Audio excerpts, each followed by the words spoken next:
Tony here, 456 Chevy Trucks LLC, Kansas City, Kansas. Hey, one of the things we've run into over the years, especially on the C20, well, primarily on the C20 rigs, is the, what do I do with my split rims? Guys want to run Steelies, factory style Steelies, more specifically, but you know, the split rims were pretty common on the C20 truck, 60 to 66. So that wheel right there, we actually punched the centers out of some factory split rims, and when we went online and found some 16-inch wheels, punched the centers out of those, and then inserted the split rim centers and full pin welded them and mounted, stem mounted and balanced tires. And then we were able to run, you can see the hubcap clips on there. So that's a split rim center on a one-piece steel hoop, they say, or the outer, you know, rim portion of the wheel. So we married the two so we could run a wider wheel for one. That's a 16x7 with the center punched out of it, and a split rim center put in it with the, so we put the back spacing shallower so that the factory caps didn't stick out past the plane of the outer surface of the tire. But we also we just did these. These are the same 16x7-inch steel wheels, and I'll put the part number down in the comment section. That's a 16-inch steel wheel, same one that we started with on the black wheels previously in the video, and then we married up the centers for the split rims so we could run the hubcap clips. So that's a clip style cap, and then we riveted, you can see there, we got some hot buck rivets. I believe we got them from Hanson. And then we put them on a, we used a 8 on 6.5 1-ton front rotor. So we drilled them and then put the rivets in there, and then put the clips on, and then so when that's setting like that, then we could buck the rivets from the top in 4 places. And I've already put these caps on here, and I don't have my hubcap hammer to pop them off to show better in the video. But anyway, I thought this was a good solution for those guys out there that are wondering, you know, what can I do? I want to run factory caps. And a lot of the 3/4 ton, or all of the 3/4 ton caps that I'm aware of for the 60 to 66 are the clip style. So you can see, now these do have the bumps on them, obviously.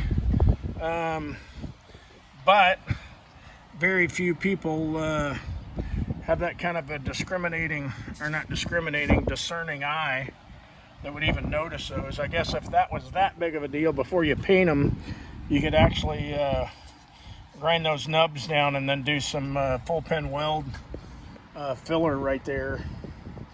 And then this outside would actually be smooth all the way around, but I'm not gonna, this is for my 63 1-ton, and Luna decided that she could live with it, so it's our shop, our parts truck, and our chase vehicle.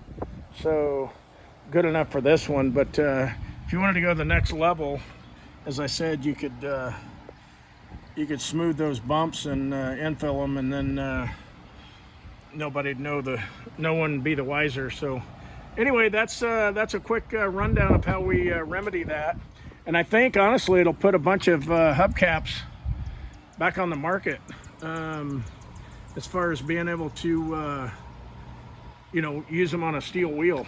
And as you can see, those only stick up just about, oh, maybe a strong inch outside of the plane of the wheel, but with the tire on there, that'll bubble out a little bit. So this surface right here will basically be in plane with the outer surface of the tire. So we happen to be running Firestone's destinations on this one, and these are, what do we got here? 265 75 R16s, and I believe we're running those all on all four corners and duals in the rear. And on the rears, we just took some late model rims and offset the 8 on 6.5 bolt circle and drilled them out so they're lug centric. Because these trucks didn't have conical lug nuts. They had the Marsden nuts, which are flat face.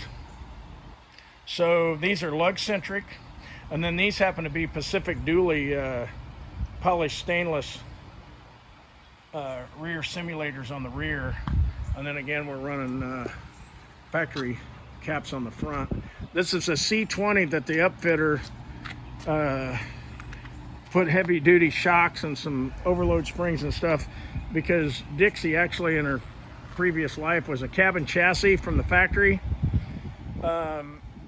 The upfitter extended the frame, and this actually had a Class C motorhome on it, similar to that one over there, which is a 66 Class C motorhome on a 1-ton chassis. That's a 4-speed 283 4-speed truck.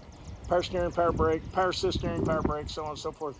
Anyway, that one was done by Krager Custom Coaches. I believe that's a defunct company now. But anyway, this was extended from 127-inch 1-ton, or I'm sorry, 133-inch 1-ton, and I believe now it's 155. I don't have my tape on me, and I don't recall off the top of my head. But again, there's going to be people that say, well, why aren't there dually hubs on the front? And that's the reason. So there you have it. I hope you enjoy the content. Don't forget to like and subscribe. Share the channel with your friends, family, fellow truck enthusiasts. We're trying to get our subscriptions up so we can keep bringing you more content. So as always, keep it at 100.